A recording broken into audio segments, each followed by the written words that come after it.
bagay. Hindi niya nga alam na mahal ko siya. Alam mo, ganun pala yun mo. Darating siya sa buhay mo. Parang magnanakaw. Biglang-bigla, may kukunin siya sa'yo. Pero at the same time, siya yung pumupuno sa lahat ng kailangan mo. Yan ka na naman eh. Ganyan-ganyan ka na unang dumating dito si Josa, pinagbintangan mong malignot lamang lupa. Napatunayan naman natin bakla lang. Isa na namang magaling na Filipino actor, ang namaalam sa industriya ng show business, ang ipinagluksa ng kanyang mga tagahanga, kapamilya, at kaibigan sa industriya ng pelikula. Masasabing, isa siyang multi-talented, dahil hindi lamang siya magaling sa pag-arte, kundi mahusay din sa pagsusulat, lalong-lalo na sa mga dula. Isa siya sa nagbibigay ligaya at tuwa sa kanyang mga manonood, sa pamamagitan ng kanyang kahusayan sa pagpapatawa. Simula pa lang ng kanyang karera, ipinakita na niya ang kanyang galing bilang isang aktor. Mula sa mga supporting roles, nagsilbing trampolan ang kanyang husay sa pag-arte, para makamit ang mga lead roles sa mga pelikula at teleserye. Ang kanyang mga pagganap, ay puno ng emosyon at kahusayan, na nagiging daan upang siya'y mahalin at kilalaning, isang magaling na aktor ng madla. Bukod sa pag-arte, kilala rin siya sa kanyang husay sa pagsusulat, at paglikha ng mga komedya. Nagpakita siya ng kanyang talento bilang isang comedy writer, at napasama sa mga proyekto tulad ng sitcoms, at iba pang comedy shows. Sa paglipas ng mga taon, napatunayan niya na hindi lamang siya isang magaling na aktor, kundi isang higit pa.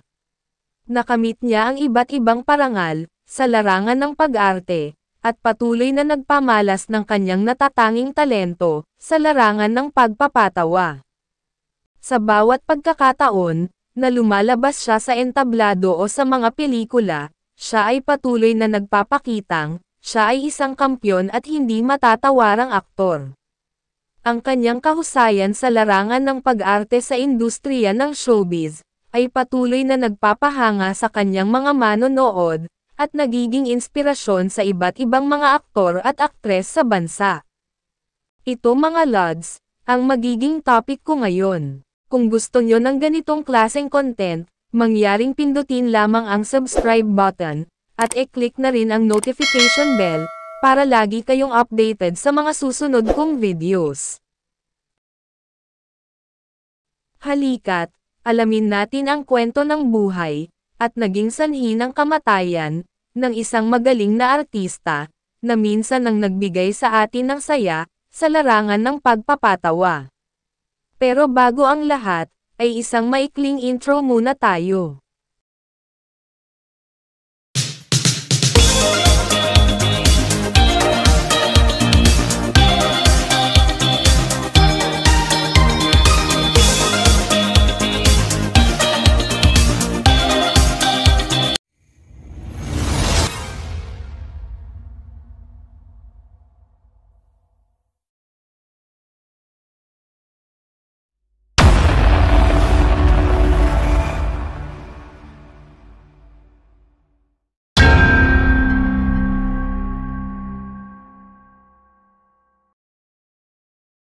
Si Joseph Estrada Parras, na mas kilala bilang Joey Parras, ay isang Pilipinong aktor, filmmaker, singer, manunulat, mandudula, film producer at television host.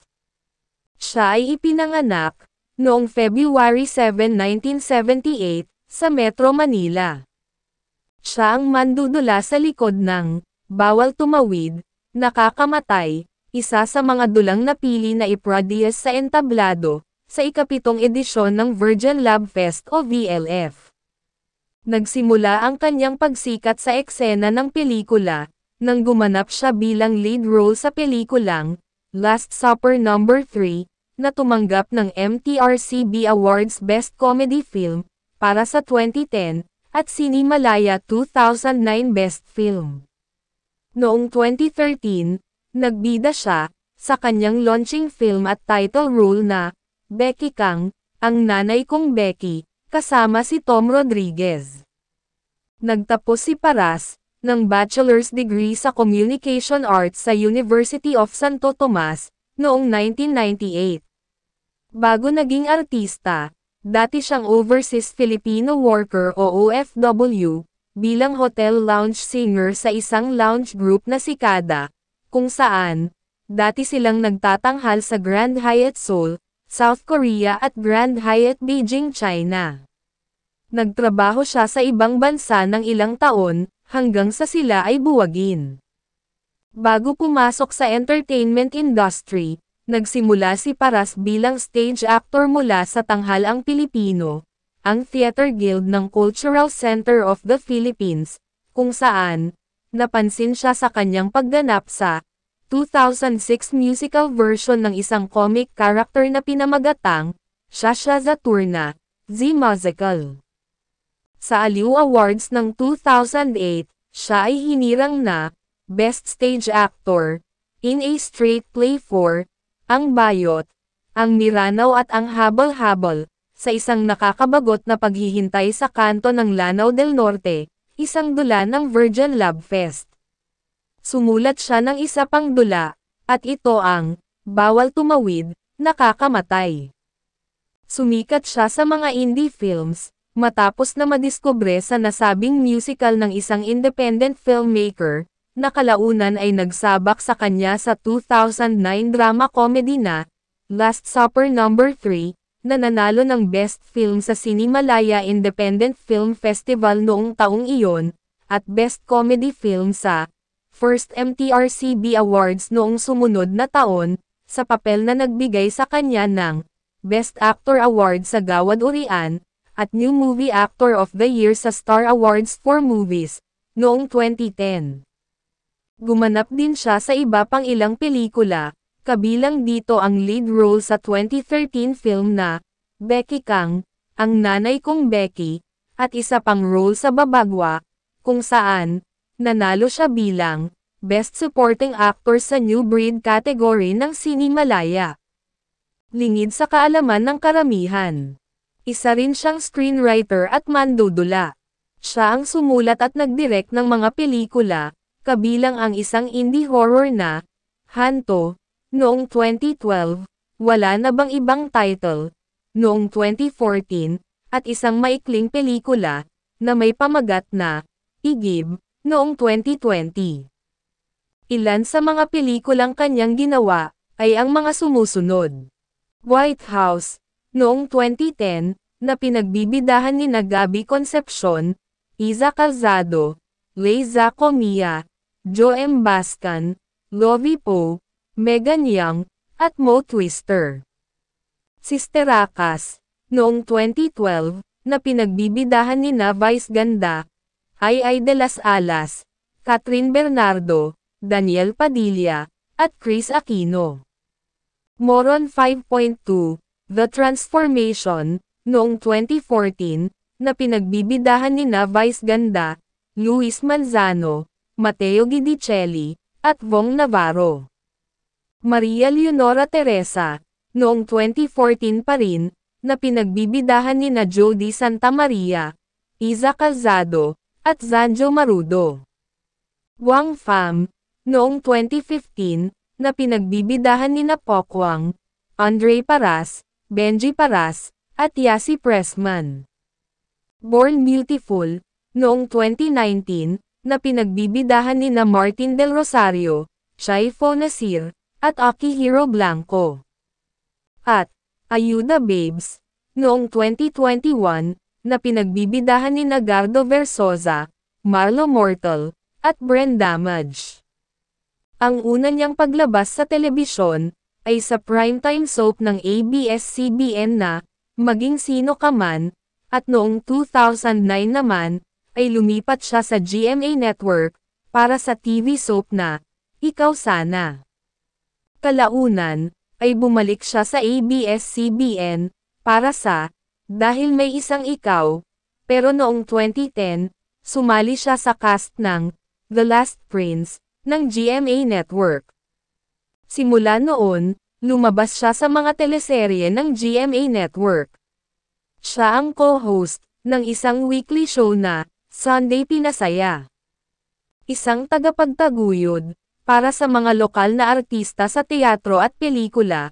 Itinatag ni Paras ang Teatro Expedition de Filipinas, isang organisasyon na sumusuporta sa mga bagong kabataang artista mula sa mga lugar na walang pribilehiyo, pati na rin ang Powerhouse Ensemble na nag-aalok ng libreng pagsasanay sa produksyon.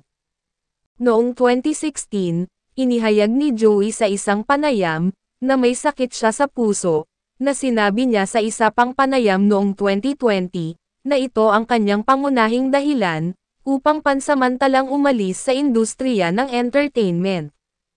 Meron na akong heart failure. My doctor advised me to rest, sabi pa niya. Yung contraction ng heart ko, hindi na ganoon ka-powerful, so hindi na niya nasusupply yung oxygen sa ibang parte ng katawan, dagdag pa niya. Sumailalim siya sa kanyang unang angioplasty operation, kung saan ito ay naging matagumpay naman. Pagkatapos, ay sumailalim din siya sa heart surgery noong 2018. Noong 2020, na-confine siya sa St. Luke's Medical Center sa Quezon City, matapos matamaan ng COVID-19, kung saan sasailalim na sana siya sa isa pang angioplasty operation noong panahon na iyon. At nito lamang nakaraang araw ay kumalat ang masamang balita ng pagpanaw ng aktor. Ang pamangkin ni Joey na si Chara Shine Sinchon Fabian ang nag-announce sa Facebook ng pagpanaw ng Becky Kang Star. Sa lahat ng aming pamilya at mga kaibigan, nalulungkot kaming ipahayag na pumanaw na ang aming tito Joey Paras, at sumama sa ating lumikha kaninang hapon, October 29, 2023, ng alas 5:40 ng hapon, sabi pa niya. Sa kasamaang palad, hindi na nakabawi ang puso niya, dagdag pa niya. Namatay si Joey Paras, sa napakabatang edad lamang na 45 taong gulang.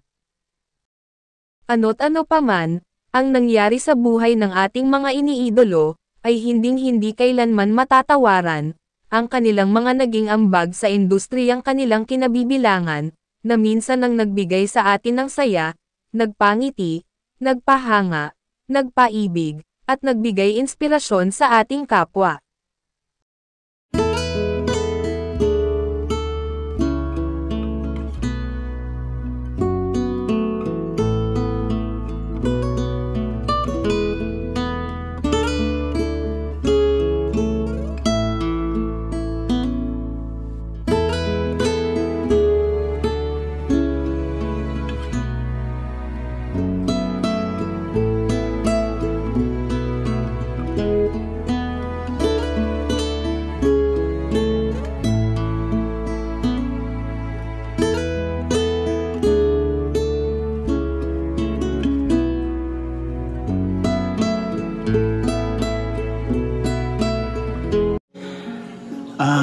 Medyo mahirap ngayon sa akin magsalita kasi kanina pa ako inaatake ng irregular heartbeat.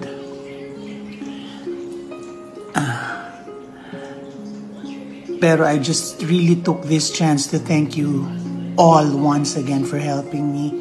So, please bear with me. Pasensya na po kung masyado ako makulit.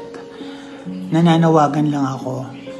I guess, during desperate times, it's not really desperate to find and ask for help just to save your own life.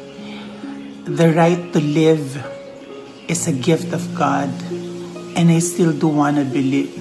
I still do want to live and believe that God has a great purpose for me.